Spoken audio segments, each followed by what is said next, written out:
Hello, আসসালামু আলাইকুম ওয়া রাহমাতুল্লাহি ওয়া বারাকাতু। আমি বেগম খালেদা জিয়া বলতেছিলাম। আপনি কে বলছেন? দয়া করে পরিচয় দেন। হ্যালো। ওয়ালাইকুম আসসালাম ওয়া রাহমাতুল্লাহি ওয়া বারাকাতু। আপা, ও আপা, আমি হাসিনা বলতেছি আপা। তোমরা তো মনোনয়ন দিয়ে দিলা 237টা সিটে। কে বলছেন আপনি? আপনাকে তো চিনলাম না আমি। আমরা সিট পেয়েছি। হ্যাঁ, 237টা সিট দেয়া কমপ্লিট। কে আপনি? হ্যালো।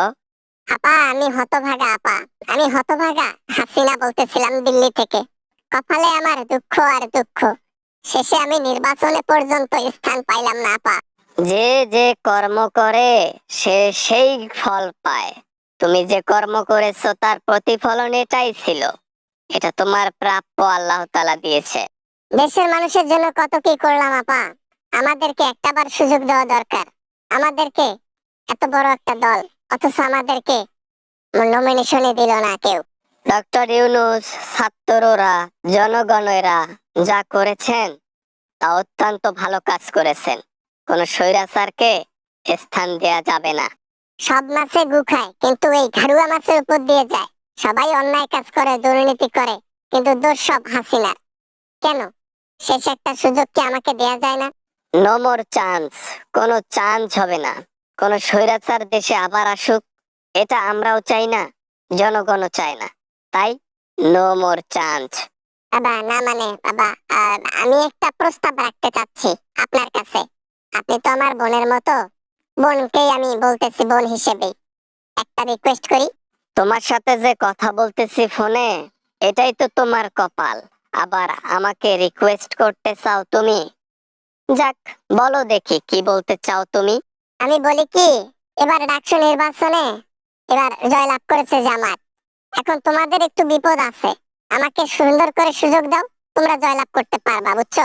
মানে তুমি বলতে চাচ্ছ তুমি আমাদের হাত ধরে, মানে বিএনপির হাত ধরে দেশে ফিরবা, আর এতে আমাদের লাভ হবে, আমরা নির্বাচনে জয়লাভ করব, তাই তো? জি জি জি জি জি আপা, হ্যাঁ হ্যাঁ হ্যাঁ হ্যাঁ আপা, একদম ঠিক বলেছেন আপা, একদম ঠিক বলেছেন। এটাই এটাই এটাই আমি বোঝাতে চাচ্ছি আপা। কি বলেন আপনি, বলেন। দরকার পড়লে নির্বাচনে জয়লাভ করব না। জনগণ আমাদেরকে ভোট দিক বা না দিক, আমরা জয়লাভ করি বা না করি, তোমার মতো স্বৈরাচারকে আমাদের হাত ধরে বাংলাদেশে আসতে দিব না, দিব না, দিব না। এই যা, না মানে আর কি আপা, একটু যদি ভেবে দেখতেন, আপনারই লাভ, বুঝছেন? আমরা ক্ষমতা না নিলাম, সমস্যা কি? আমরা দেশের মধ্যে একটু থাকলাম আর কি। তোমাদের জন্য কতগুলো ছাত্রর প্রাণ চলে গেল, কতগুলো মানুষ এখনো কাঁদে তোমার জন্য, আর তোমাকে আমরা দেব স্থান। কি করলাম, কি করলাম? শেষে আমি তো সবার দাবি মেনে নিতে চাইলাম। তারপরও তো তারা আসলো না, আমার সাথে এক হইতে আসলো না। আমার আমার কথা শুনলোই না কেউ। তখন তো আমি জেলে ছিলাম। যতটুকু শুনেছি, জনগণের হাহাকার, জনগণের কষ্ট এখনো আমার কানে বাজে, আওয়াজ এসেছিল। বাবা, না মানে বাবা বাবা আপা আপা, ওই তোমার হইতেছে পুরনো কথা বাদ দে, হ্যাঁ? ওই বাবা, আমাকে সুযোগের ব্যাপারে কিছু একটা বলেন আপা।